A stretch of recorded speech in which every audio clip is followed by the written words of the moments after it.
friends, Romans, countrymen, lend me your ears. Ladies and gentlemen, welcome to a very exciting episode of the MC Lars podcast. Today is Monday, June 24th. This is episode 43, part 2 of my Koo Koo Kanga Roo series. This week, I talked to Bryan Atchison, and in the podcast, we debate whether I should have done the Neil interview first or second. And it's funny that we kind of realized, yes, the Neil one should have gone first. Bryan should have gone second. Today's podcast is brought to you by my Patreon supporters. I want to shout out some of the new ones, Michael, Noam Chomsky, and Harmony Perry, and some of our old supporters, Rhythm Bastard, Rachel, and Jai. Rhythm Bastard actually was the guy who transcribed some of my songs for Rock Band back when you could submit and upload songs. So shout out to them. And Rachel was a PA on the Wallen video. Speaking of the Wallen video, you can go to mclars.tv, which redirects to my YouTube channel. And I have a playlist with all the videos from the Dewey Decibel System, which is out now. We've done some cool press for it. Nigarin and I were on the Build series. If you go to my Twitter, I posted a link where they interviewed us and then we did some songs. It was very professional up in Union Square.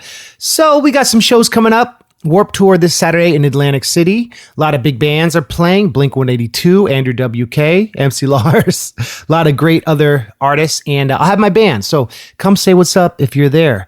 I am playing Anime Midwest July 6th. And I'm dropping a new Kenny Powers song this week on Patreon. I have a very special announcement. Basically, I had to wait till today to announce it, and I thought I'd announce it on the podcast. You'll see the links go up later on my social media. But this fall, I'm touring with the Aquabats and Koo Koo Kanga Roo. Whoa, what a tour. So let me give you the dates. September 11th will be in Indianapolis. September 13th, Detroit. September 14th, Buffalo. September 16th, Charlotte, North Carolina. September 17th, Richmond, Virginia. September 18th, Boston. September 19th, Asbury Park. And September 20th, Brooklyn at Warsaw. So come see us. It's going to be a really good tour. I am a fan of both of those acts, and I'm very glad to be on tour with them, so don't miss it. So today with Bryan, we talk about a lot of interesting things. Like Bryan and I both, our brains are going a million miles at once, and we're both always thinking about branding and the impetus for doing things and what it means to be a DIY artist. And, you know, Bryan ends the interview talking about how fatherhood has given him this new boost, like Thor's hammer, right? Like he's become invincible. And so it was a great interview. It's very different than the one with Neil, but I think they go well hand in hand. So let's get into it. This is my interview with Bryan from Koo Koo Kanga Roo. And at the end of the interview, we're going to play our song Superstar. Stick around for that. Thank you to the listeners. Thanks to Bryan and Neil for letting me do this series on their awesome band. And thank you to you, the listeners. See you on tour this fall.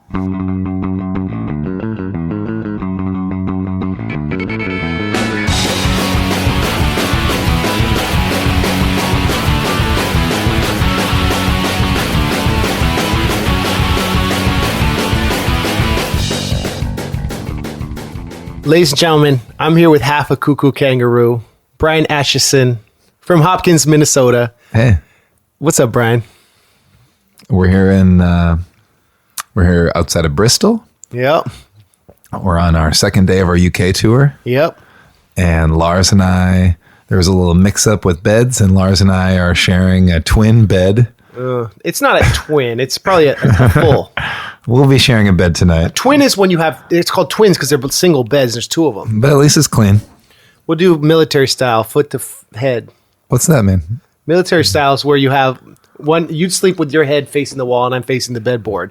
So then we're not facing each, you don't turn and accidentally see my snoring face. Are you going to snore? I don't know. I thought that we're going 3 inches from the mic. Hey, I did Frontalot in a Rochester interview. They interviewed all of us for the Nerdcore tour, and they said, what's your inspiration? And Damien wrote, Lars' musical snoring when he goes to sleep every night in the hotel room. Like, you never say I snored? You're going to tell Rochester? Now I'm telling all the listeners.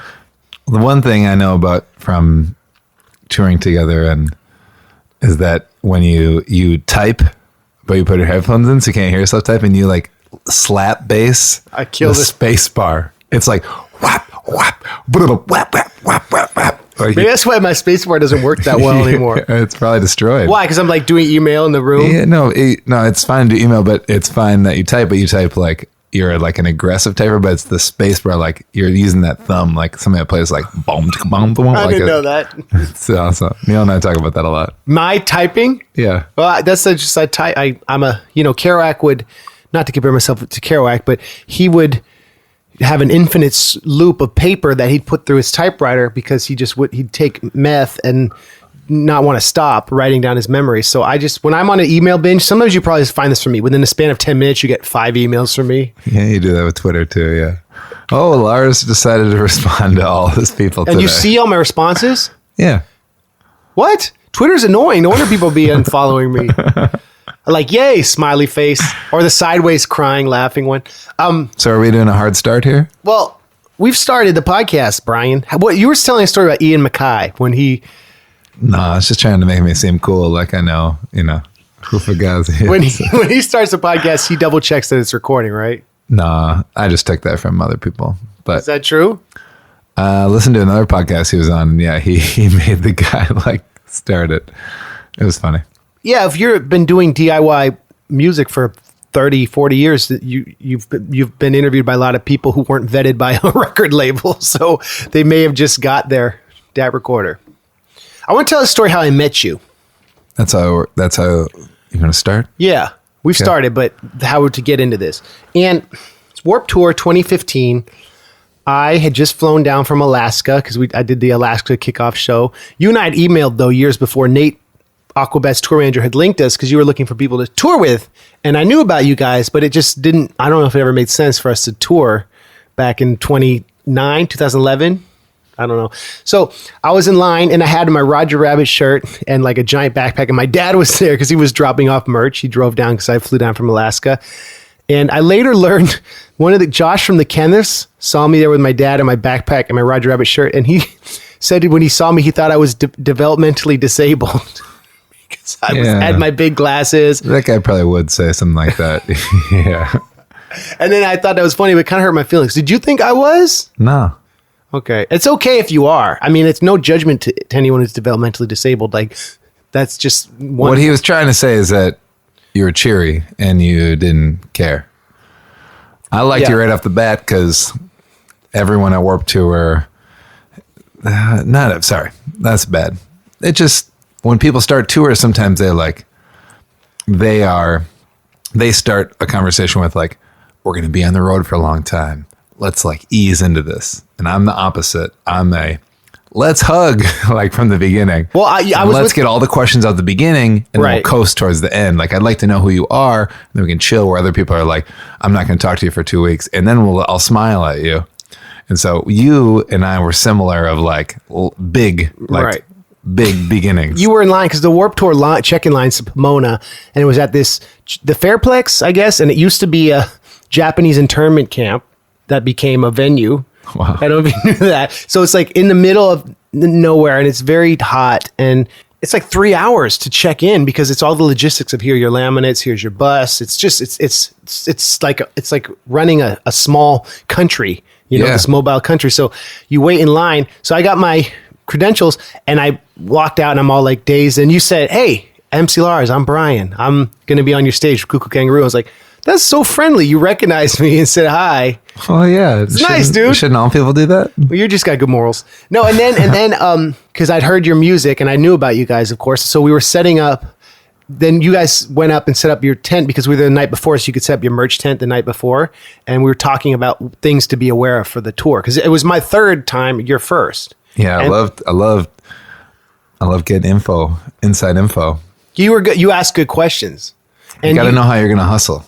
Not hustle, how you're going to work hard. Yeah. Well, the three of you, your brother Jeff, and Neil, it was perfect because no one was a slacker on your team. No, the three of you did the work of 10 men.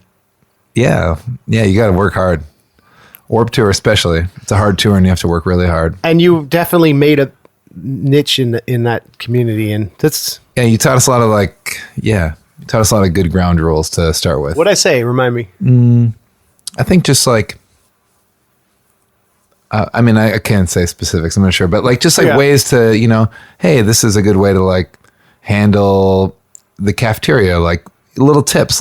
You need to inside, get you little inside trader tips. Yeah. That's oh, hey, it's better to learn that now than week 3. So you were a gracious host. Well, thank you. Because you need somebody on your stage. When you're on a smaller stage, it's usually all new people. Right. And the people who are working it are sometimes too busy to handle like little questions. So Yeah, I guess I was the only one on our stage who'd done it a few times. It was Kosha Dills. It was New Beat Fund. yeah, It was like the etc. Warped Tour stage. brought us together. Oh my gosh! But I remember we got to a point where Now, how many tours is this we're on? Yeah, this is 7. well, No, 6. okay, let's go through it. Warped Tour. Then we toured that fall. Yep, we together. Then we did England Then we did England, right at like the next spring. and then you did a family tour with us. I opened for you guys, and then England again, so it's our 5th. and then England again. What We've done 3 England. we did? What was the first? Oh, with Chris. Yep. Ah, okay. So we've done over probably, dude, we must have done close to 200 shows together. It's a lot of shows. So I know your set pretty well. Remember when I met you guys, I said, Neil, it's going to be great. We're going to have a cat party. And Neil goes, yes, that is one of our songs. So I was like, trying to be like, I know your song. I was like, oh yeah, I guess it's like annoying to reference someone's song. Yeah, I'll probably play along with like your jokiness a little bit more than Neil, but I've been trying to learn from Neil of like, don't put up with it. Just It wasn't a good joke. yeah. But I wanted to show that I was aware of your material. And Neil had knew about me because his sister knew about me. Neil's brother and sister know their like music pretty well. They knew like way more underground stuff. Like growing up, my family, we listened to like oldies and like the Disney CDs and some musicals. That's kind of still what I listen to. You didn't watch The Simpsons. You didn't really listen to Weird Al. Ooh, yeah. You come from a different planet of pop culture references in some ways. Yeah. Mama Atchison did not let us watch The Simpsons. I don't know why. No South Park, probably. Definitely no. No South Park. Well, we didn't have cable, so we couldn't watch that. But couldn't watch Simpsons. Yeah, we watched a lot of family-friendly, very wholesome things, which is a good vibe. That's kind of what shapes our like band, basically. It's like this like cleanness, you know? It's like our gimmick. Sure. Well, so let's talk about the origin. So Bryan is like the Pete Holmes of the band. And that's a total compliment because I love Pete Holmes. I love Pete. And Neil is kind of like the David Cross of the band. Yeah. And together, Wait, in looks or attitude? just his humor. And I guess people tell me I look like Pete Holmes too. Yeah. He's a large, Olfy man. Yeah. He's a funny, sweet, good-natured man. Yeah. Not Ophi. You just think like, oh, hey, I could scam this guy out of $20. You love Pete Holmes in the same way people love you. Yeah, I like Pete Holmes. You and Neil, your bandmate, met in college. Yep, southeastern Minnesota in Winona, and it's a mid-level town, but there's 2 colleges, and we went to the small private school. I don't know why, because we wanted to like be more in debt. We both went there for music recording. And it's called what? Oh, St. Mary's University. Mary's. Okay. And there's also St. Mary's in the East Bay in California. So that's Well, that's a bigger one. Yeah, SMU over there. Are they connected? No, I don't think so. I think the name Mary is popular. And then, and then people like to be. Yeah, am I being too calm? I'm trying to be normal. You're great. This is great. This is like the full. I'm trying to talk like I talk like a normal human, like in the car, and not be like, "Hey." Because the thing is, you guys your personalities through your band are like larger than life, but it's like an accentuation of like the real both of you for sure. More you than Neil. I feel like Neil puts on more of a character, but it's just like you times 100. So people don't know that you went to St. Mary's in Minnesota and you went for blah, blah, blah, this and that you didn't watch Simpsons as a kid. So this episode, I want all the Koo fans, parents and kids, which is why we're not swearing, to learn about the real Bryan, because I feel like there's Joseph Bruce and there's Violent J. There's Bryan, and then there's Bryan from Koo. Yeah. So now I'm talking to Bryan, but you can flip. I don't have a stage name like you. I just have my name. We just don't use last names. That's true. What do you want to know? Okay, so you went to study music business? Is it known for music business? No, I mean, it's not really known for anything. I guess, no, it's known for its X-ray technology degree. Oh, and its teaching program. So I went there for that thinking, because I thought I want to be in a band. And I wrote in my essay, I was like, I want to be in the music industry, and therefore you need to start in the back. That's what the soundboard. Like, it was dumb. Did they have like a music? Yeah, they had music production. Yeah. So I learned that. There's a very small like studio, but I transferred out of that. I didn't care about learning. What is it? DP? No, what's Pro Tools? I didn't want to learn Pro Tools. There's an acronym. And even now, it's like when I play guitar or keyboard, it's like I want to learn 4 chords to write a song, and that's it. I don't know how to solo. I don't know how to I can do the bare minimum to do like the song. That's why we have our stuff on tracks that I love. It's like I want to dance and hang out with people. I don't care about any kind of technical music stuff. I like watching it, but me performing it, I don't. Anyway, so that's why I left. And then when I got in teaching degree. So high school. Yep. So you can teach, you're certified to teach high school. Yeah. I let my license lapse a little bit after.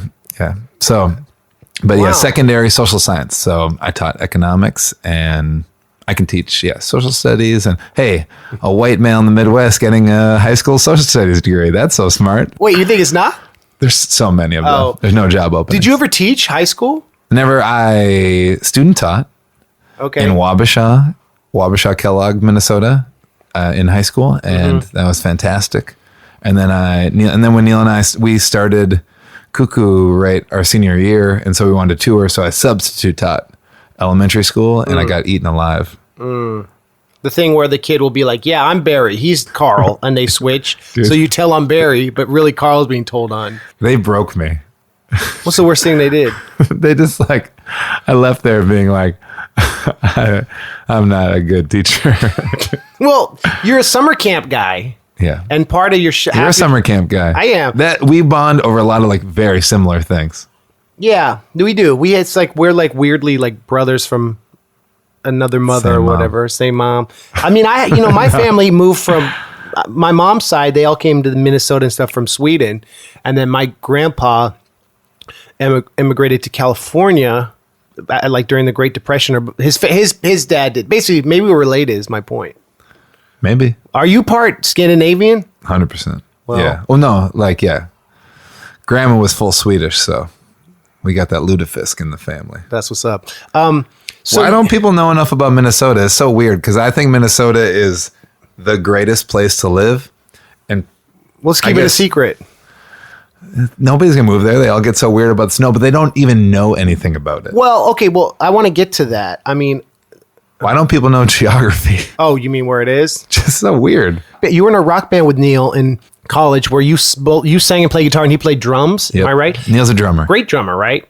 He is my favorite kind of drummer because he has no frills, plays the beat. He has a snare, kick, tom, and a ride, and maybe a hi-hat. So he's like the Lars Ulrich of college rock. Lars Ulrich is a no frills, but dependable drummer. No disrespect. Oh, the Metallica guy? Yeah. He's got 8 toms. Isn't he metal? Don't you have to be Yeah, but his whole thing is people are going to crucify me for this, but he's an unpretentious, stay in the pocket. Okay, stay in the pocket. I would say Ringo's a stay in the pocket. I would say the Strokes drummer, the guy in the Hives, tight. He's a punk drummer. You know what I mean? He had a pork pie drum kit. Yeah. So anyways, we had a band called Book Reader. And it's funny, Ringo, then the Ringo All-Star Band, Ringo led a band later. So Neil's Ringo have a lot in common. Hey, what was it called? What was the band called again? It's called Book Reader. Book Reader. Yep. That's great. So we started it freshman year of college. Okay. And we joined a music fraternity together. And so did you live together on campus or was it more like an eating club? There's no house. We were the only fraternity on campus. And it was a little more music nerds that couldn't get girls that were we're going to hang out together. And we owned a sound system as a group. Like a PA? Yep. So we learned about sound there. So we learned about live sound there. And we would put on shows and when a band would come in, we would do the front of house. So we'd set it up. So would you book the band and there'd be a budget or was it people they kind of maybe something they did, but the student activities group would, and Neil ran that when he was a senior. He booked bands, but we just set up and ran the board and hung out with the bands and stuff like that. And then you'd play too? Book Reader would open sometimes? Oh, yeah. At what point were you it's more fun to do this with a track, 2 goofy guys rapping about silly stuff? Well, that came later. So we were Book Reader for almost our whole 4 years that we were there. And all those guys are still the best and are good pals. It was it was Hootie and the Blowfish. It was pop rock. Pop acoustic folk rock. Where can we hear Book Reader? You can't, and don't do it. Yeah. What are you talking about? I don't know. What do you mean don't do it? Is it online? Probably. didn't MySpace just like delete everything? Yeah, so it so was that's on probably that. gone. Okay. But we recorded sang. 2 EPs, yeah, and a full length record, and we like did it ourselves, and we had some friends. What was Nick? Give me one song title. No. One. They were probably all about like old girlfriends and stuff like that. Being celibate in college. My mom could tell you all the titles, and she'd be like, "They were bad." Dude, similarly, You had your college stuff. Yeah, I did music because it was really hard at Stanford to like meet people. People were so focused on their flavor, meaning their professional careers, that playing shows on campus was a way to like be at a party and not be the awkward person standing like in the background. You hide by being visible. More that's what we use like Koo Koo for, and definitely as like a reason to be there or something. Is that where you're getting at? Yeah, Is that a what you're reason. saying? Well, no, When yeah, you're at a show, it depends on the show and stuff. it does. But I always felt like doing. I don't know. I feel more.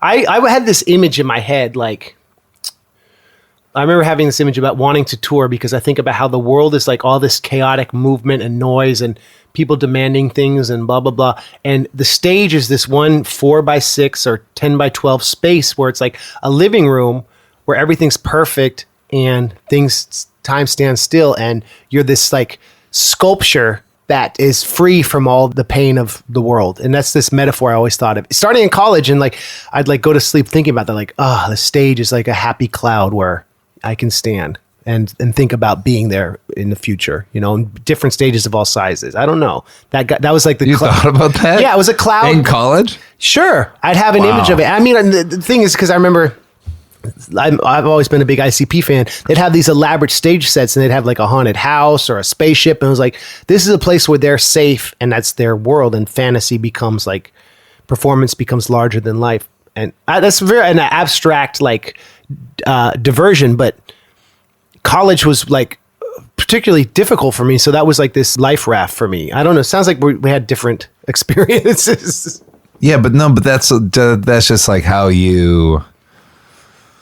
That's how you interpret it. You know what I mean? Like, I think maybe I must have like developed in what I wanted like way later, but Neil told me you did Koo Koo was like as a lark for a talent show. yeah, Battle of Bands. And you were like, let's, instead of play with our serious band, do this hilarious track rap joke thing. Yeah, we did. We Book Reader played like the Battle of Bands Okay. for 3 years. And then our senior year, we tried some in like, actually, so we had in my head, I was like, we are pure music, no covers, no this. My mom was always like, you should be in a kids band. You like kids? And I was like, I would never do that. That's the worst. I'll never do that, Mom. I'll never do that. And then I was like, no covers. This is what real music is. I'd like watch the Grammys and be like, I can't believe they did that. They chose that. That's not real music. Like, you know what I mean? Like, You have a snob, dude, a hipster snob. Snob, you're righteous. I was so super righteous. And then this band, we played this Battle of Bands. We didn't have any style. We didn't know what we were doing. We just were like, I don't know. You have this like, you think what music is. You think how you're going to get there. You have no clue. And you really also see you see the bands around you and you see the people on the radio. You don't know even the internet existed, but you don't know how to get there. There's no YouTube then. Yeah, YouTube came out sometime in there, 2008 or something. MySpace, I guess. Maybe like a couple years later.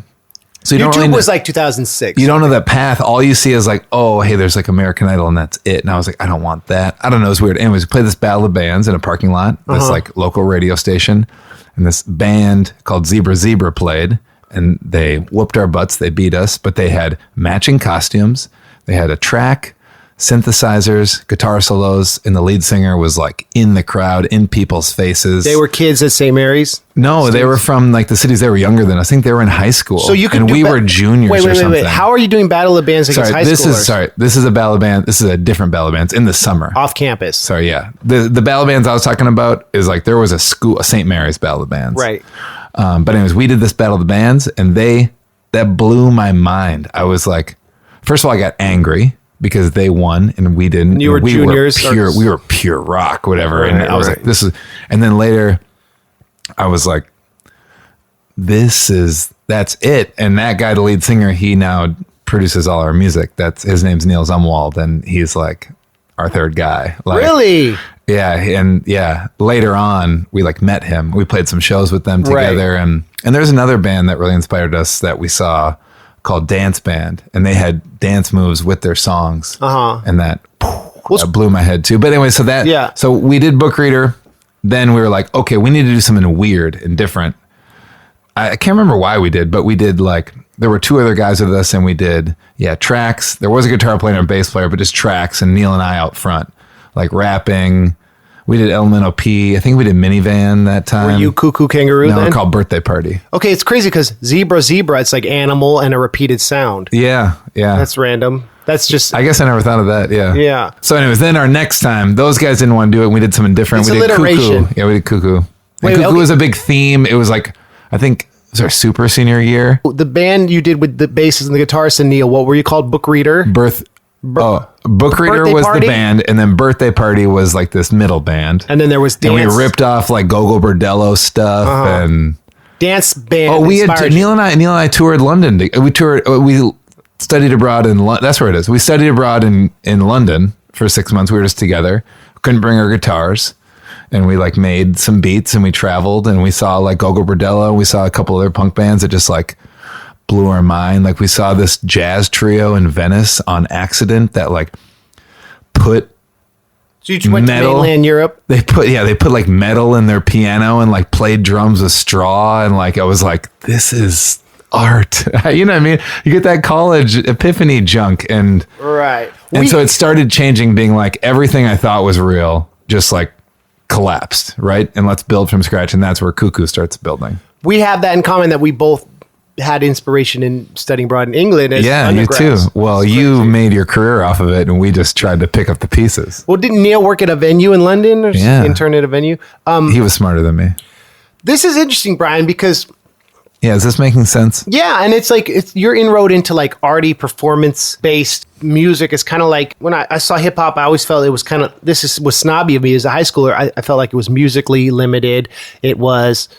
I didn't quite understand it as much as I did in college when I got into bands like Atmosphere and all the Rhymesayers stuff and the artistic stuff, Anti-Con, and then discovering Run DMC and Public Enemy and old school hip hop. To me, it was like music had to have guitars, and it had to be serious and melodic. And you know, anyone out there who's heard like my old stuff, like you can hear there's a shift where I realized that having just a story and a beat and a narrative really can carry a song. And then being able to pull it off live, you don't need a full band. I was always concerned about having extra people play along, and sometimes less is more. And that's something MC Chris kind of like taught me weirdly in like 2011, that if you have a good performance and a story you're telling, that's enough. But with you guys, what makes your show so incredible is that the energy is as much as like a Rancid show or something. And it just, I'm thinking about punk high energy band, and your interplay together is like, these fools have known each other for what now? You've known him 15 years? Yeah, a long time. You're like two halves of the same whole. Yeah. Well, you said a lot of, I mean, we can, jumping around there. Like when you, like you're talking about like performance art, music, like what it's thought of, like at that moment, I liked performance art more than I liked like bands. Right. Like I still liked music, and I wanted to like use that as the tool.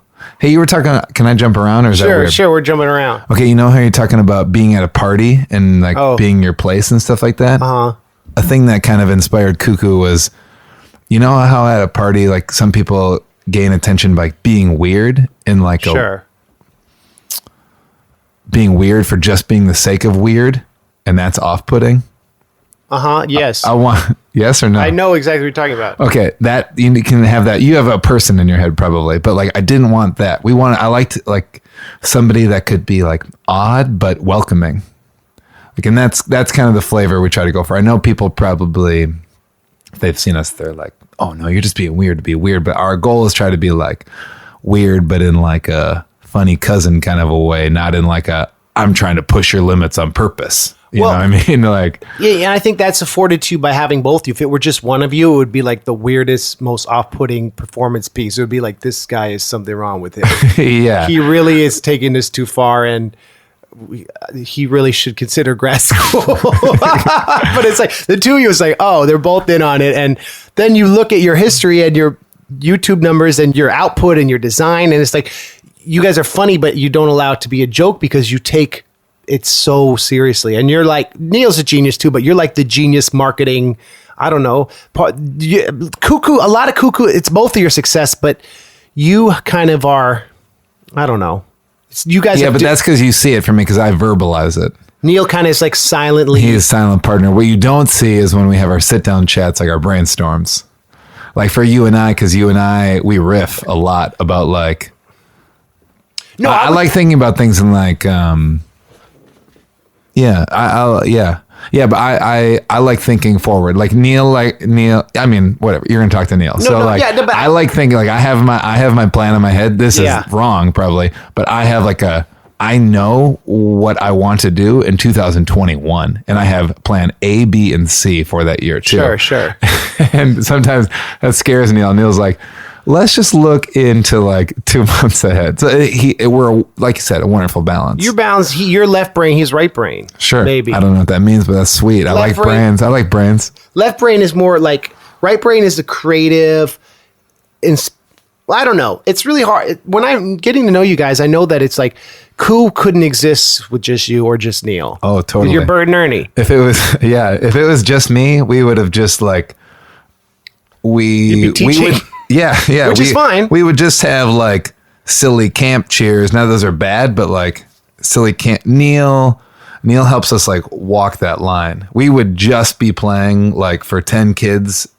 We wouldn't be a band anymore because we would just like, I would just be like playing someone's birthday party in Bloomington, Minnesota. Well, Neil's gives Koo Koo Kanga Roo an edge and a design aesthetic. But he also like, he allows me to like have that because I want that edge, but I can't. You were talking earlier about like me being this like passive aggressive Midwestern boy. Like he says, did I say passive aggressive? No, but I know I am. But I want that. I want that edge, but I also want to be nice. I want to like walk this line, and he like helps show me. He's like, Bryan, you want that too? And I'm like, you're right. I do want I want to walk this line. Like we like walking that line a little bit because it's fun for us. Well, it's been amazing. Is it a line? I think. Are we walking the line? Well, you and I speculated this on a lot and about the industry now and how things are changing and how to be successful. And it's been crazy to me seeing in the 5 years I've known you almost just how it's blown up for you guys and the tickets you sell. I think we've blown up. Yeah, I mean, I always say blow up. Oh well, you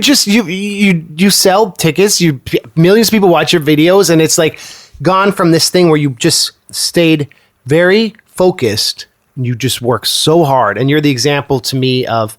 I always talk about like how to do things right. I talk about things that you guys have done when people ask me about friends who have done well and stuff. And like, you're a humble guy. You don't want to brag about it, but like you've built this indie hip hop kids dance art empire thing. And it's awesome, man. And that's like makes me really happy when I see your guys' success and having, open for you guys and seeing it grow so much. And you had to open up for the kids shows. Well, I learned it's a different thing because it's like, the parents like the nerdy references, but for the kid opening for you guys, it was about the dance moves, making sure I'm not stepping on the kids when they're crawling on the stage. It's about like having a hook and simplicity.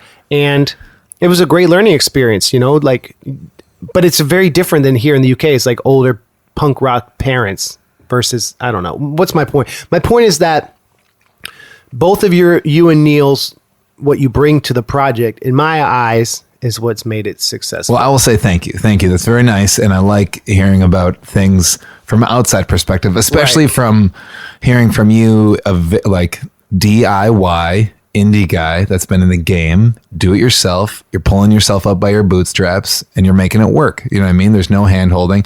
When I think about that, it's so funny. When you say that to me, I'm just like, I have 200 things I want to do. Like we're not there yet. Like when I almost like can't accept those compliments because I'm like, you haven't seen it yet. Well, that's what makes we're not there. Yeah, that's like. But also, I think I have something I've been worrying about lately is that am I going to be 85 and I die and I will still have like this to-do list of like I didn't get it done. So I'm trying to like balance that a little bit and like, hey, maybe enjoy my life a little bit. You know what I mean? So, but I do thank you for that.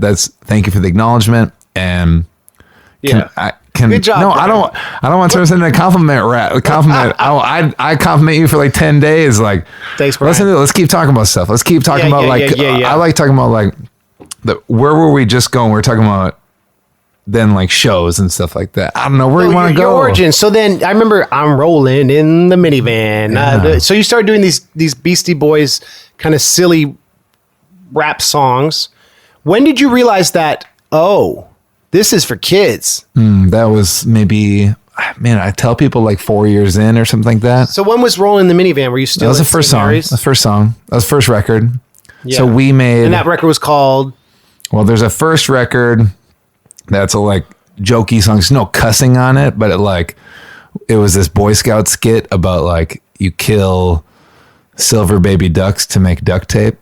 It was like a Boy Scout skit that we made into a song, and it was really like arty and stuff like that. But there's some songs on that first record. I'm gonna ride this roller coaster. Whoa! Oh my god! I'm gonna ride this. Is that on that? No, that came later. Okay. No, I know your deep cuts. Yeah. That's What was the first record called, or was it EP or what? No, there was a first record called Animal Death and Other Danceable Favorites. And so you had a darker side. Well, that's why we're black and gold. Like it was like black because we were like a dark band. Okay. And gold is why? I don't know. Well, the reason we have costumes is because that show I was talking about with Book Reader, right? That Battle of Bands thing, the guy was like, you can't wear street clothes. So our friend Casey and Anna like made us costumes for Book Reader. We had black jeans, white shoes, green shirts with a white bee on there. Mm-hmm. So when we were starting a new band, I was like, well, let's just like put our name on the shirt and do the same thing, basically. Right. So we had gold shoes, black pants, a black t-shirt, and then I had a hat, and I needed like gold lame somewhere. Sure, and that was the fanny pack. The fanny pack didn't come till our fanny pack song like 6 years later. So Koo was what? Koo, we were Koo, and then there was a Roo. That was our friend ADB, and he was our DJ. Was there a Kanga? But no Kanga. I don't think so. Where the heck does Koo Koo Kanga Roo come from? I was just on a list. We thought it was like you brainstormed animals. I don't know. I think I don't remember what's on there, but I think it could have been the band could have been anything. We just like picked that name first, and we're like, that was memorable. It sounded memorable. It sounded like something you could remember. Yeah, and it sounded like fun. I guess does it sound fun? Yeah, it still kind of works. Well, I was thought you guys were Australian. I guess. I thought you were Australian funny guys. That's why it threw me off when you knew the Aquabats. I'm like, I didn't know Aquabats toured Australia. They should. I think they did. Well, they did, but not in 2006, maybe. Or whatever. Okay, so yeah, so but can I interject something? Yeah. You know, there's Debbie Harry from Blondie. Not personally. You know Blondie, right? Yeah. She did a solo record called Koo Koo, and it's spelled Koo space Koo, and it was a much maligned, criticized record. So I remember I got a used copy of it at a church like rummage sale, and so when it crossed out to make it say Kaka.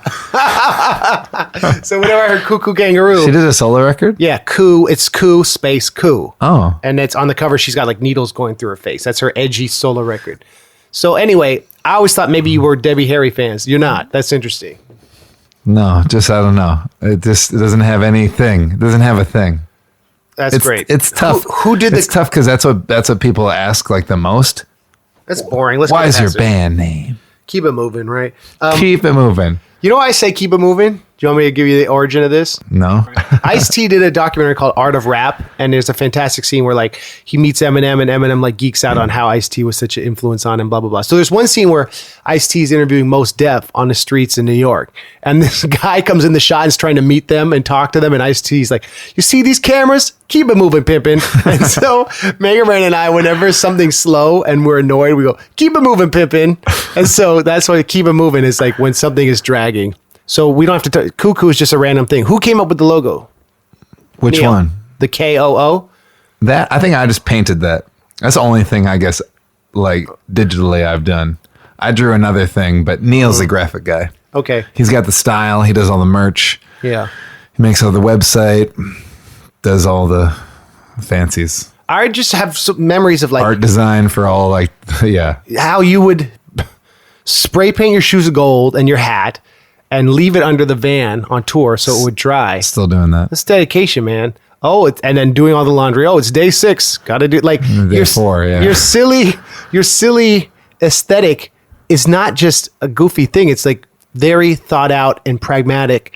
Like I was talking about this with MC Hawking, that the way he does his raps with the computer voices, it's like pointillism. It's like it's supposed to look kind of messy and impressionistic, but it's a million tiny little dots that connect that make this picture. And that's like a metaphor for, I think you guys too, your whole thing is like, it started out as this fun kind of accidental joke, but it's this thing that scientifically you've really perfected. And I guess I wonder, do you still find joy in like having to punch in the silly clock, you know? That is, well, we're in year 12 now. Yeah. And that's something we battle a little bit. A couple things. Thank you for asking that question. That's a nice question. It's important. But I think Neil, and going along the lines of like Neil influencing me, his biggest thing that he always goes in there, and I think kind of like why Book Reader and some other things have faded off is like, he says, you know, this isn't exciting to me, right? Why are we doing this? This isn't exciting. And it helps remind me like, oh yeah, we should like this. So I guess there's certain things I like doing the same because it gives me a certain joy that I liked out of the band, like dance moves and stuff like that. But where we've come to so far, all the things we've done, like the dance long videos, other stuff, it's all been like by accident. We just are like, let's just try a bunch of things, and we just throw stuff at a wall and see what sticks. So we just need to keep doing that. Like now we're like, we need to keep like, okay, yes, people think of us as something, but we need to keep pushing it because like that's going to be what you think of us in like 5 years, because hopefully one of those things will go. We just try a ton of stuff. I guess that's really the reason why we created this band, is we wanted something that was different, that we could do all kinds of things. We could do like any kind of video, any kind of song, any kind of live show, any kind of merch item. It could be like anything. There aren't restrictions. Yeah. And I think, but anything that's PG rated or G rated, content wise. Yeah. I mean, a little bit of that comes like, that's like my personality. Yeah. A little bit is that and that was like Book Reader too. It's like our families are coming out, like all our buddies from school and their parent. Like I like my friends' parents too. You know what I mean? And I like their siblings, and I like getting to know people's families. Like I want everybody to come. Right. Like I don't want just one person to come. I want you to bring like everyone you know. And so like if it's like inclusive, then it's great. And also another degree to that is that in Minneapolis at the time, like these bands that were inspiring us, and just at the time like of iPod bands, it was like very like, okay, so you have to have another thing with iPods is like, okay, you're going to have an instrumental break because you can't sing the whole time, like in your song. What are you going to do? And a lot of them were like, I'm going to be shocking or revealing or like dirty or like take all my clothes off or whatever. You know what I mean? So we couldn't be like that because that already existed. You know, Harmar Superstar already existed. Oh, okay. And he's so good at it. We could never do that. Right. And so we had to be like, we need to go the other way. And the dance move thing really happened on accident, basically. Like my friend from high school, Dalen, her name's Dalen Sebastian, and we were playing Rolling in the Minivan, and she was like doing this rolling thing during it. And so I started doing it, and then the crowd started doing it during the break, and I was like, oh, we need to do dance moves. So your first show, you didn't have dance moves? Not really. Just rapping and singing? Yeah, we had a couple dance moves choreographed, but it was like, oh, this needs to like tie together. Did I answer your question at all? Did I ramble? What were we talking about? No, we're talking about... Oh, staying with it and like... Well, so let's talk about the staples of Koo Koo Kanga Roo. It's the aesthetic. I don't feel like you'd ever change your look. What, like the costume? The costume is... I wear shorts now because I got too sweaty in sweatpants. Whatever. That's the black with the gold Koo, and then you have a variation of it, and Neil's facial hair. Okay, so when you started, you wear the tracksuit only when you started? Yeah, I used to, this is interesting, it's different, like talk about credibility. I always felt like I loved bands like Nirvana because Kurt was the same off stage and on stage. There was nothing stylized, but to be stylized was to not have style. And then thinking about that, the whole like, remember that Sprite campaign, image is nothing, thirst is everything, obey your thirst. You remember that ad? Probably. Yeah. And it was like anti-marketing. And I realized, I was like, well, if I want to be myself, I'll just wear what I wear off stage. But I was so sloppy, man. I'd wear XXX shirts and baggy pants from the 90s. And I don't know, I was kind of maybe off-putting to most people. Maybe that's what was endearing about it. And I remember once an ex-girlfriend was like, you literally wear the same thing on and off stage. Don't you want to like try to make an appearance? And I was like, no. And then we, broke up or whatever. But I remember seeing Riff Raff at South by Southwest in 2012 when he was still new, just doing the mixtape stuff. And he had like a giant chain with like a diamond icy thing, and he was so stylized, and he manifested in his social media. I'm like, oh, I should pick one aesthetic thing to wear, and I should keep my outfit simple so that thing pops. And always wear my Ace hat, which the black Ace hats are like hard to find. It's usually the green and gold. So over the years I bought dozens of that one hat, but I wore 2013 wearing my chain in just black. And it was just because I felt like maybe it's weird that we both randomly, independently of each other, made wearing black and gold a stage thing. It was, for me, it was because I thought it was cool how Riff Raff kind of had a look that it didn't matter that he was like not that technically good at rapping. He was just consistent, So yeah, did I answer that? Yeah, you did. Yeah, I like. I mean, I guess I don't really know that when you start like, I don't have a lot of answers over like why we did certain things like 10, 12 years ago or stuff like that. But I like the idea of like having one certain thing to wear, like a costume. Like I'm not fashionable in my life. Like I just wear whatever t-shirts and weird jeans that aren't cool. Like people like for years have been like, you dress like a dad. And then now that I'm a dad, they're like, oh, this makes sense. You know what I mean? I'm not fashionable. I'm not. Right. We were just talking about it today. So having I know what I'm going to wear and I have to think about is one less thing you have to think about for a show. And that's fantastic. Well, and black always looks good. Black makes you look 5 pounds lighter. Black yeah. I don't know why we chose black. I think maybe because like, that's the only color sweatpants they had or something at Walmart or like. Oh, it's an accident. But it makes the black and gold are like a B. Wiz Khalifa's black and yellow. It's like an iconic pairing. You're wearing a black shirt with a Panera logo right now. They gold. Sent this to us. They did? So let's talk about that. So you did a Panera. The thing is, you guys will do these crazy artistic theme records that people don't listen to for 6 years. You did the motivational success audiobook that I was on. Thank you for inviting me on that. You did a Panera record. You really helped that song. That song was only going to be 50 seconds long. And you were like, let's do a second verse. And then we're like, maybe we should. Wait, did I do 2 8-bar verses? You sent 2 like 16-bar verses, which is great. Like you sent it, you're like, you just looped it. And I was like, yeah, this is a whole song now. Thank you. I did 2 verses. It was wonderful. I probably didn't. I just like sent it to you and yeah. Okay. So we did. So you were asking about our first record. The first record that people can see is called The Everlasting Slumber Party.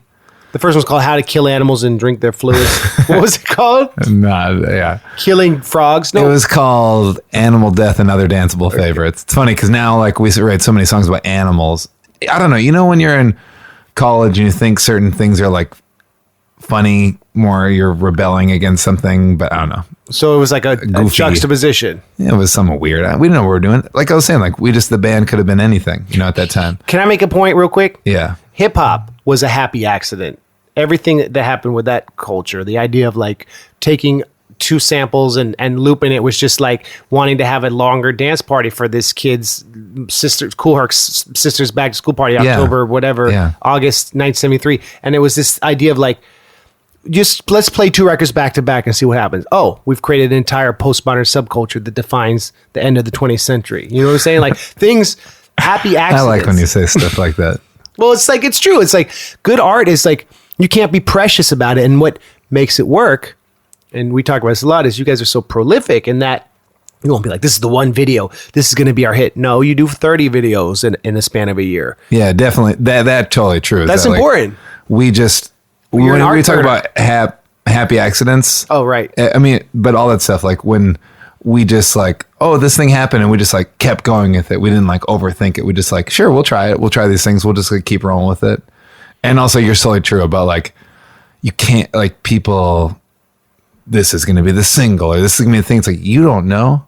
Like, that's why some of our songs that are like now, like we have to be a little careful because we were just throwing out garbage and some of those songs became like our biggest hits and we're just like are you saying Popsico was an accidental hit, right? Yeah, that wasn't supposed to be. Yeah, we had we wrestled with that for a long time because we still are wrestling with that because it's like a campfire song that you guys just it's like our only cover, really. If you think about it, it's a cover. Yeah, but Bowling for Soup's biggest song is a cover. Sure, that's cool. But but I guess when you've written like 130 other songs and they don't even know, like they think your band is Popsico, it's it was at the time tough to handle. Now I see it as cool. This brought a lot of, and it brought people to our band. So it was a calling card. But at that time, it felt like that was all we were ever going to be. And that was a little difficult. But that's like an era. Where were we starting? We were talking about, I don't know. Oh, we were talking about theme records. Okay. Okay. Yeah. We had, do you know about Critters? It's our 30 animal songs and they're all 1 minute long. When was this? So we had 2 records. First, we made a games EP, and that's for like Lava Tag and Red Rover crossover, and Hopscotch and Tic Tac Toe came from. And then we had Critters, 30 1-minute songs like Nod Your Head and Whale are on there, and and then you did and Turtle Love and stuff like that, and the Cat album that was later. Cat EP, yeah, we made that for the Walker Art Center. It's the Modern Art Museum. They did a international cat music festival. And Neil got to hold Grumpy Cat. Got to hold Grumpy Cat. Did you? No, I was scared. I get scared about animals, so no. Really? That's why you want to have animal death? No. I don't know.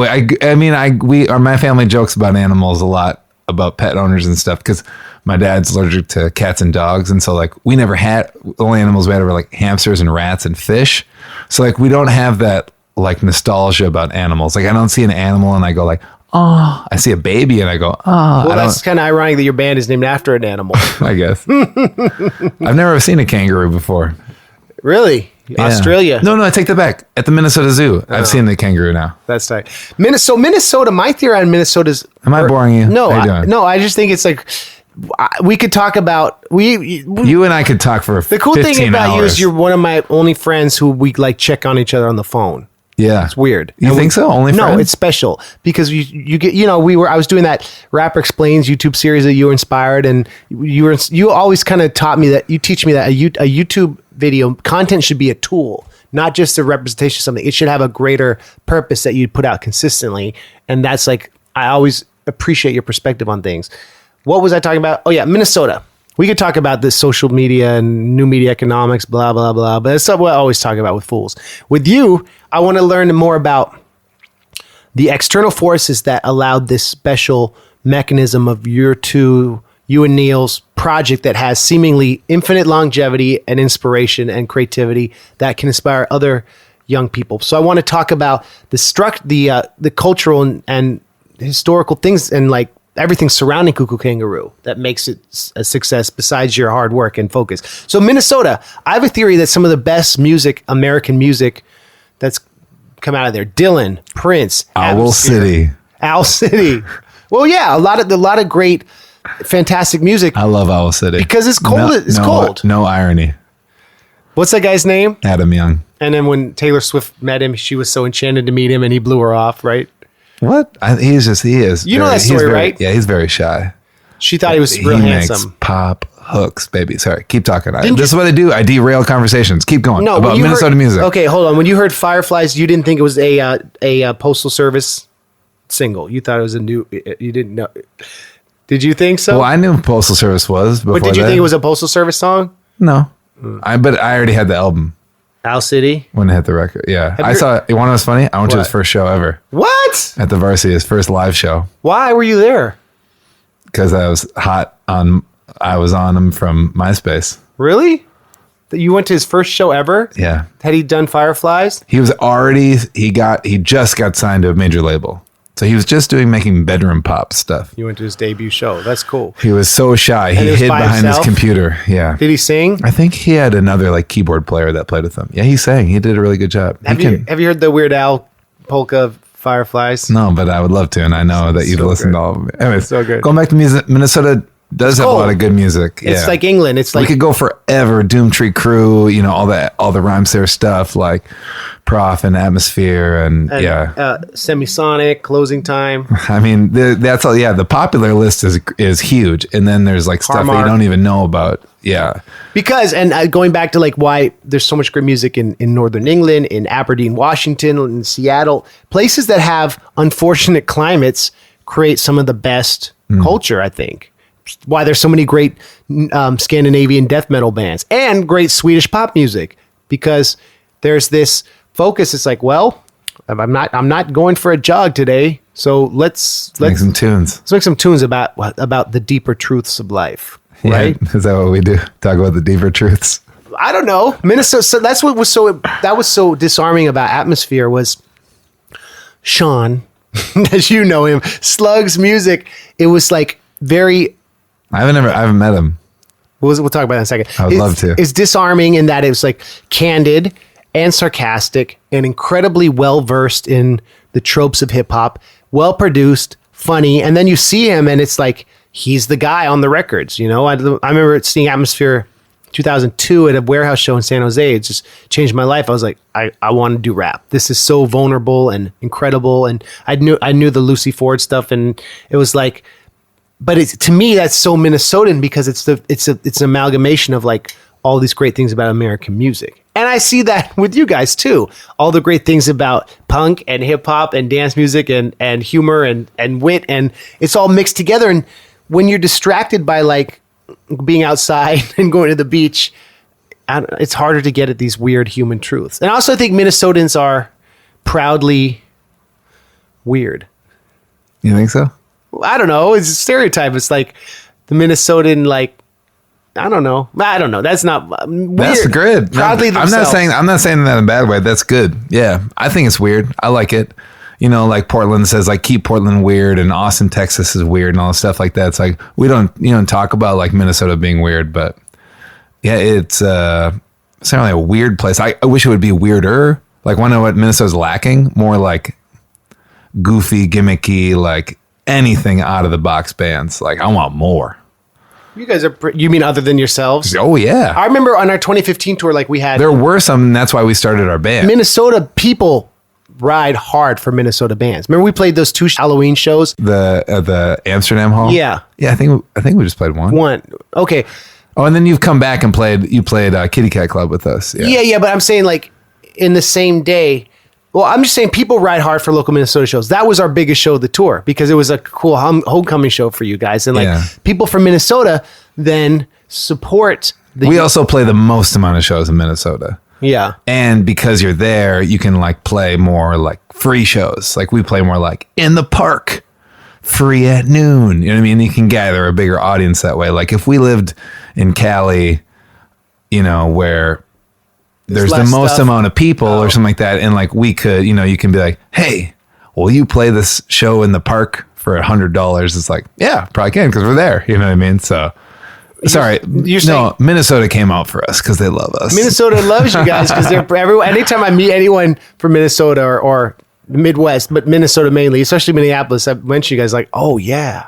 And what do they say? Oh, they're great. Oh, they've done great. Oh, they know who we are, dude. Fools from Minnesota. Maybe I'm being. You're modest, Bryan, and that's the sweet thing about you. Is my modesty foolishness? Well, this is where we're talking about the line. Sometimes I don't feel like when I hear that, like that sounds like you're blowing smoke a little bit. No, people from Minnesota, especially band people, I guess, not like James Williams from Minnesota. Hi, nice to meet you at the airport. That's my dad's name. Is it? No. People from, that'd be funny, your dad had nerd. His name's James, but yeah. No, but like I'm saying that anyone who's in the music scene or promoters or venues or anyone. Oh, okay. That's they know cool. you guys because you're the cool kids band from. Well, I'd hope we spend enough on Facebook ads. That's something you've taught me about. Gosh. Even though Facebook's evil, we're trying to get away from it. We got to go Google. They're all evil. Okay. What do you want to know, Lars? We're 6 hours in our podcast now. No, we're about an hour. We're about an hour. What, like, do you feel artistically fulfilled from this, like, random happenstance creative touring project that has become profitable and it's growing? Is it fulfilling? And what ways is it fulfilling? What ways is it hard? HE double hockey sticks. Yes, it is so fulfilling. Cool. It's the reason it's.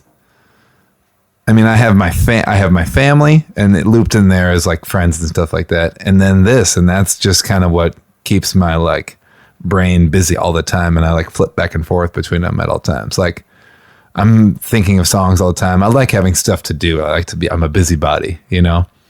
I like to stay busy. Like we were talking about. Well, a busybody. My grandma would use that term for like someone who won't mind their own business. Oh, I guess maybe that's a different term.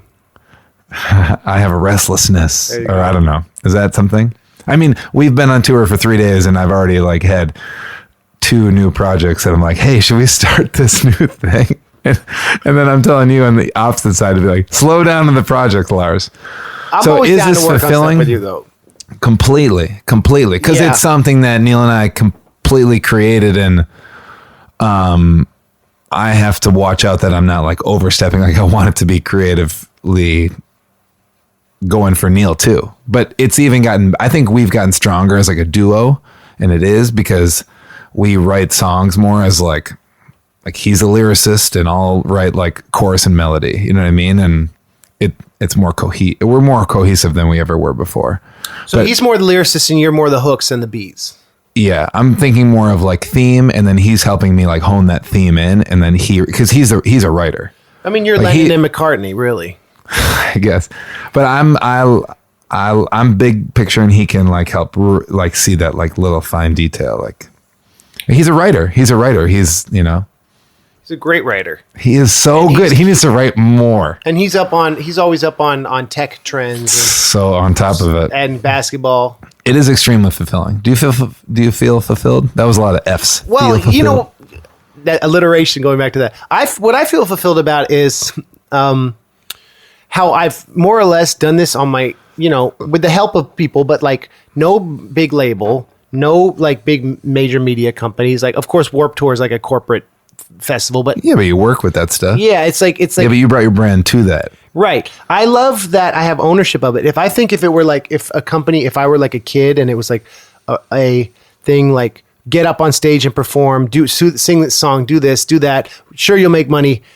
The fact that I have complete freedom of, I'll do a Poe album, I'll do a Roger Rabbit album, I don't care, I'll do whatever. That makes it fulfilling. But there's a line, my friend John Rubin has a line, he says, it's a dangerous thing to be paid to motivate.